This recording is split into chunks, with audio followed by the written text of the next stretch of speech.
Hi, I'm Jim Hilgendorf. My wife Elizabeth and I are continuing our journey of traveling together to a new America. Elizabeth passed away about a year and a half ago, but we're together still, heart to heart, in life and death, moving together, reaching out to people all across this country. You know, there's a new world coming, really crying for expression, and we see it all over nowadays, and especially this past week in this horrific murder that took place in Buffalo, New York, rank with racism and white supremacy. I'd like to read to you, maybe to shed a little light on people's feelings, black people's feelings. Um, Several times, many times, I would be on the streets, even stopping people, interviewing them about what they really felt about our country, about America. And one time, I met a young man, he's 32 years old, named Stephen, and he talked. He's a black man, and this is what he had to say. First, I asked him, Stephen, what's your take on America at this time? He said, I think America has lost its way, has lost its soul in a lot of ways. I'm starting to feel that maybe this experiment was a mistake from the beginning. There wasn't much integrity in the way this country was founded. It was built on the back of slave labor. It was built with very specific people in mind and not much room for anything else outside that arena. It was built by childish white men competing with each other like little boys. These are our founding fathers. The railroads and industry and shipping and all of that, these are all great developments. But at the end of the day, it was just rich guys trying to get richer and put each other down. If you're not a white Christian male in this country, it's difficult. It's always made laws based on biblical dogma rather than what's socially appropriate and what needs to be done for this country. And people aren't being taken into consideration if they don't fit into that class. Women, people of color, gay people, trans people have a really difficult time in this new country. And I really think it's time that we started basing our laws on our Constitution and not on a book that certain people believe in. I'm 32, and this doesn't feel like the country that I was raised in. It doesn't feel like the promises that were made to me as a child. It honestly has nothing to do with Donald Trump or who's in the White House. It's just the division in this country and the legitimate legislation based on religious dogma that have, I think, run the nation asunder. And I don't think we'll ever find our way back. So I asked him, is there a solution to all this? And he replied, there's no solution. It's deep-rooted. It's systemic, and it's been built into the framework of this country since day one. This idea of class and race supremacy is never going away.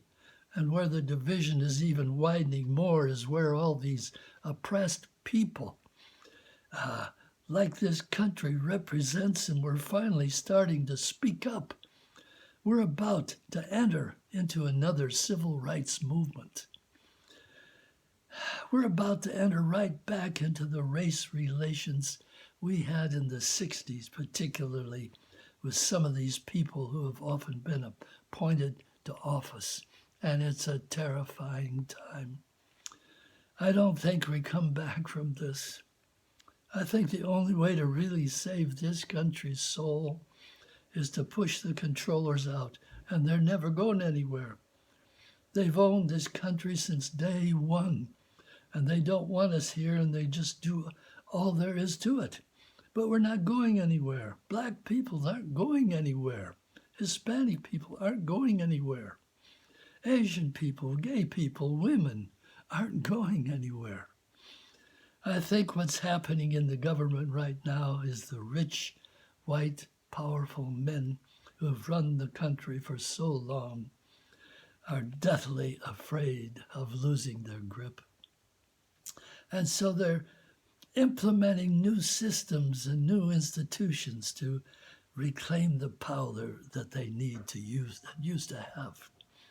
It really feels like the government's trying to take us back to the 1930s and take us back to Jim Crow and segregation, and it's terrifying. I asked him, if you had a vision, Stephan, of a really great America, what would it look like? He replied, I don't know what a really great America would look like. Every country has its problems. Every nation has its ups and downs. Every nation has divisions based on race and class and religion. It's not America, it's the world.